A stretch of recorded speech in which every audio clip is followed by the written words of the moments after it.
to Talking Reds. It's Tuesday the 27th of August. I am Andy Heaton.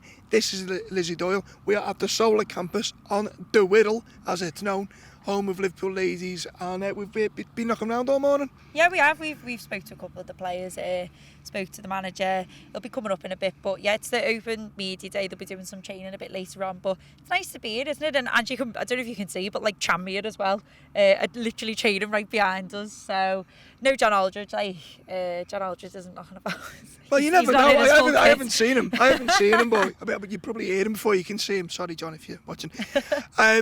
So yeah, another good weekend for the Reds. Gary Neville's been particularly effusive about Liverpool and Mo Salah. A couple of weeks after he's saying Salah's definitely going to leave, Liverpool aren't going to win anything. He's now gone on to say, Liverpool have ended up with spent £30 million on three different strikers who were each worth £150 million each, and he can't see the league title going anywhere bar Liverpool or Manchester City. And he's dead right. I mean, it's absolutely madness to think we brought Sadio Mane in for 32. I think Salah was around 30, was he? I can't remember the exact figure, and I think Firmino was even cheaper. And now, you can't imagine them going for less than 100 million, I think. I know he's saying 150 million, but we've signed them on all new contracts, and I think that's an amazing thing in itself. And I think the game at the weekend really highlighted just how we're streets ahead of everyone else in the league other than City. Like I was saying to Sean just before off air, that I actually don't know if Arsenal are that bad. Like, people keep saying, oh, Arsenal are crap, or I don't know, Spurs, like you've talked about like Spurs' run, and are they that bad, or are we just Arsenal are going to finish third, fourth or fifth, so if they're crap, what's it say for the rest of the league? Yeah. I mean, for me at the weekend, the only disappointment was conceding that late goal, but it always sense that if Liverpool needed to score 2 or 3 more, they could have done it. Yeah, I agree. I wouldn't say it a cancer, that's disrespectful, but it always looked like there was gears to go up into. And it looks even already, it does look like this 2-horse race. And it just bodes well for the future. And I mean, personally, it's not just the front three. I thought there was encouraging signs all over the park. I thought Andy Robertson had a great game. I thought we defended quite well, notwithstanding the goal. I thought Trent was outstanding again. Thought the midfield functioned well. And yeah, as you said, we were within ourselves at times. Yeah, we were. I thought we were absolutely excellent. And it's weird because I feel like they haven't gone full throttle yet. And I know everyone keeps using this term of third gear. And I think the goal being conceded, it's not the worst thing in the world. And this idea that everyone's saying, oh, Liverpool are getting a bit soft at the back. I don't think people realise what it's like to have Alisson Becker in goal. The commanding Alisson Becker. I mean, you look at that little mishap, and that's all it was between Adrian and Van Dijk at the weekend, where Van Dijk is screaming at Adrian to leave it, and Adrian kicks it away out to their player, and he has a shot. But he's a number 2 keeper, and actually he's not done too much wrong. He made a good couple of saves as well. It was not inevitable that we were going to concede, but it's okay that we did, because guess what? We're the only team that have got full points. I think with the goalkeeper situation, it's a bit of a funny one. You see, what you're basically saying is the gap between an elite top 3 in the world goalkeeper and everyone. Adrian's more than capable. I think he's a better fit for Liverpool than Simon Mignolet was. Yeah, I agree. I think he's probably better than most other keepers in the league. But it's you compare apples with oranges, because the gap between it's a different class. The very best and the rest is quite big. I find it funny that I was a little bit worried going into the Arsenal game, I'll be honest with you, because we're almost like Everton. We're just expected to turn up and beat them now. Yeah. And there is that sense where you are worried about complacency, and then you remember that Jurgen Klopp's our manager, and the last thing that could ever happen to this Liverpool club is that they get complacent. Yeah, I agree. And I also think, by the way, that Joel Matip was man of the match. Yeah, cracker. I mean, obviously Salah's man of the match. He scores 2 goals. That second goal, I mean, the Bobby Firmino touch was worth that mad flick over the head and the swivel, and I'm like recreating it here, trying to like be Firmino. The thing is, you can see probably loads of young kids doing that all over the country now, can't you? Well, FIFA 20's out next month. But I just wanted to give a shout to Joel Matip. I thought he was absolutely excellent. But what I was going to say, the reason I brought it up, is that was the Champions League final side, bar Alisson. Yeah. That was our starting lineup, and there was a lot of talk about Joe Gomez coming in because of his pace and his recovery. And Matip was outstanding, and I think he's now made his case that he is the best partner for Virgil van Dijk. And I always felt like we were likely. I think we were worried because naturally, they've signed Nicolas Pepe, and I thought he looked really decent. He's quick. Lacazette come off the bench. He's great. We know what Aubameyang's like. They're a decent side. They've got good players, and we managed to school them yet again. Yeah, you did. And I think the points were massive spot on. I think, you know, if we were going to start the Champions League final again next week, I think he'd probably get in. Still Matip all day, any day. But then we're in a position now where we've got depth in the squad, and you can rotate a bit, and there has been talk about that, and maybe even the fact that we took our foot off the gas a little bit was conserving energy, because, you know, the game was it wasn't out of sight, but you're 3-0 up. Yeah. You don't have to expend that much energy. I think we're going to see a lot more rotate. I think already. He looked a bit tired, didn't he, towards the end? I think I read. Legged it everywhere, didn't he? I think I've read already they made more changes in the first couple of games than they made in the first 10. Yeah. I mean, on notwithstanding the Super Cup and all that. But yeah, so that's us. And Gary Neville more fuming about Liverpool's front three than he is about his car. Yeah. Unlucky, Gary. Anyway. That's one for another day. Yeah, certainly is. So yeah, we've been here today. Yes, so we've been here for about an hour or so now. I caught up with a couple of the players and Vicky Jepson as well. Had a nice chat with her. Caught up with her about the season. They're playing Reading in 2 weeks' time on the men's international break at Prenton Park. Here's what they had to say ahead of the season. It's the open day for Liverpool Women's. The Anfield Jap have been invited down. I caught up with a couple of the players and manager Vicky Jepson.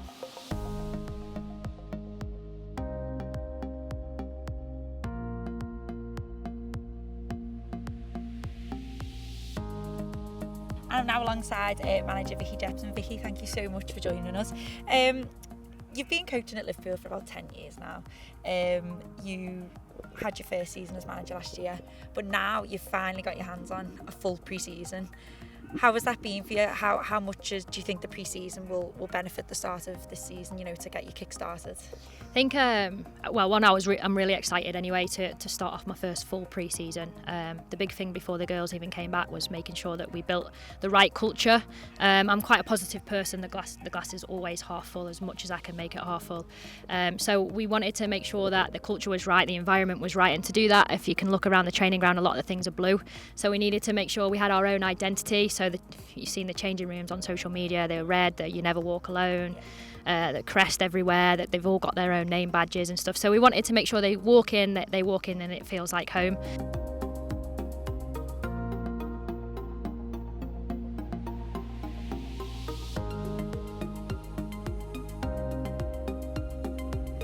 And I'm now joined by Rinzola Babajide.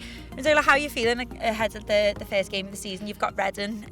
What's your thoughts? What's your feelings? We're all full of confidence. We can't wait for game day to actually come up. Last season we got good results against them, so we're going in wanting to get all 3 points and get the win and a good performance as well.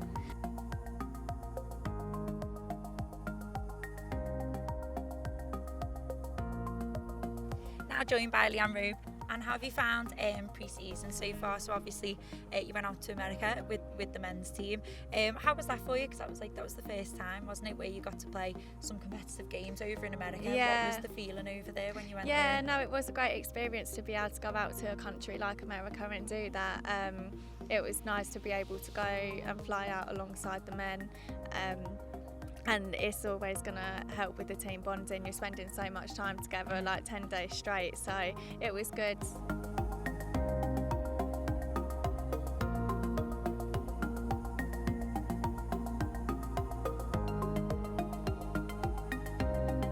And I'm now joined by new signing, Becky Jane. Becky, how excited for you for the start of the season? Yeah, I'm really exciting. Counting down the days now. So obviously pre-season's gone really well.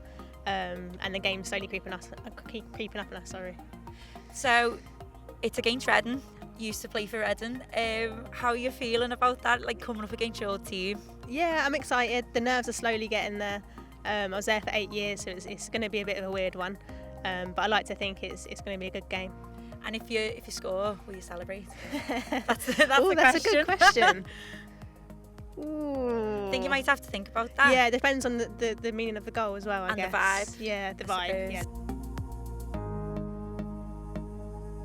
So we want to see a big crowd. We want to see a big crowd down there on Sunday. So Sunday the 8th, 2 o'clock kickoff, yep. Prenton Park. All of our listeners, all our subscribers will know Prenton Park. I'm guessing in the future we'd like to see a game at Anfield at some point, wouldn't we? We would. We've played there before against Arsenal many years ago, and it was a great turnout. But don't write it off for this season, because we are having talks. We've just got to make sure that it's the right fixture, it's the right time of the year to play it. But just watch this space on that one. And keep an eye on it. So keep an eye on it, 100%. Season tickets are 70 quid for a family of 4, adults 35 quid, kids are 25 quid. Bring your young lads, bring your young girls, and just come and enjoy the football, and you'll even get to meet the players and the manager afterwards. Absolutely. One thing that we say to the players is that they have to come and greet fans afterwards, so you will, if you do stick around, they'll come and sign autographs and have pictures with you. Good luck for the start of the Thank season. you very much. Cheers. Yeah, brilliant. That we're back. And we were talking about Arsenal and whether they're any good or not, and possibly finishing 3rd or 4th. Another team with probably going to be in that mix of that. Also had aspirations to get involved in the title race start of the season was Spurs. Yeah. Not being great for them. 1-1, draw 1, lost 1 start of the season. Harry Kane's had a bit to say about it as well. Yeah, Harry Kane basically said that, you know, to look ahead, to look to Liverpool and to look to Man City and what they're doing, and that if Tottenham have any chance, and it sounds a bit of an obvious thing to say, but they have to keep pace, and they haven't done that so far. They've struggled to do that, and the thing is, we've all spoke as fans, haven't we, that we think Tottenham are the closest ones to challenge us. And like you said, the 1-1, draw 1, lost 1. It's not a great start to the season, but they've also had a tough calendar year as well. They've not picked up a lot of results, and I mean, Harry Kane is right. I mean, I can only imagine what they're doing, what you were saying about the 2-horse race before. If you're a Spurs player and you're wanting to compete with Liverpool and City, you know, they're looking at us going 3 out of 3. You know, City, okay, they dropped points at Tottenham and the VAR decision, which was a bit harsh, but, you know, close game, and you kind of go, well, you've dropped 2 points, you've got a draw at Spurs, that's all right. Yeah, well, I mean, when you start counting them, because it used to be the older days was you don't look at the league table till November and you played 5 games in, but because of the way the league is now and the way last season went, you're really feeling those points. Yeah. You're really, really feeling those. And I've been dead nervous for every Liverpool fixture about dropping points. Isn't it? But because I've seen our level, Yeah. and that, I mean, touch wood, you know, we can carry this on, but because we've seen our level, I'm a lot more comfortable now than I was before the start of the season. Yeah. And that's reassuring. But no, really interesting from Harry Kane. Briefly in the news, just want to mention Bolton and Berry. Obviously, Berry had been in the news last week. Last-ditch effort to save the club. Look like it's gone through, which is fantastic news. Good news, really good news. And then, but off the back of that, Bolton, it looks like they've run into trouble now with their purported takeovers now fell through. And it just shows you just how delicate the situation. I mean, it wasn't on the same scale, but you look where Liverpool are now. We're talking about how great we are, European Cup finalists, but it wasn't so long ago we were in not a situation as dire as that, but there was talk of administration, there was talk of financial mismanagement. Roy Hodgson, Christian Poulsen, Paul Konchesky. I'm getting nightmares and shivers thinking about it. Oh. Well, just a quick word to say that we know that these videos get watched up and down the country, and these are two. And as much as you have rivalry in football and one thing or the other, these are community clubs. These are clubs that have been in the community for years and years and years. Yeah. Berry is one of the most historic clubs in that, And just good luck to them, and if you're in and around, you do anything to support them, get involved. Yeah, definitely do. And I mean, we do our lower league show where we look at the teams in the leagues below as Championship, League 1, League 2, and we've done a free special with Berry and Bolton called Clubs in Crisis, and we spoke to Berry's MP, James Frith, who's pushed and done had an amazing effort from him to get the club as where it is now with the sale. But with Bolton, God, it's really, really harsh. And I think with Bolton as well, we all have we have a Premier League affinity with Bolton. I think the Bolton that we all romanticise about was the Sam Allardyce, JJ Okocha. They were a decent side, and it's such a shame to see where this has all gone. Like you say, we do feel your pain, and it's not to be patronising and saying, the Hicks and Gillette thing. Liverpool are very, very lucky that they are one of the biggest clubs in the world, and anyone in the right mind would want to take over that club. It's not necessarily the same with them, and I think it's easy to forget that these are. I mean, we can all be a little bit twee and a bit romantic, but these are community assets. Yeah, they are. The owner. It's really important. I think the word used is custodianship. Yeah. And it's not like you just going in and buying a business like a corner shop or anything that doesn't work. These are clubs that people have built their lives around. Yeah, and I was watching the news. I was watching North West Tonight, and there was this little our fella, and it broke my heart. He's been watching Berry for about 50-60 years. He doesn't have internet, and every day he was turning up at Berry's ground to try and find out what was happening with his club. He had no idea. He was turning up in his scarf, his shirt, and he didn't know what was going on. So it's heartbreaking to see, and I just really, really hope someone helps him out, because we don't want to see this in football. It's not what we like to see. No, exactly, and that's just it. These people are the fabric of the club. Yeah, they are. And they're worth far more than any owner. Brilliant news about Berry coming through. Fingers crossed for Bolton.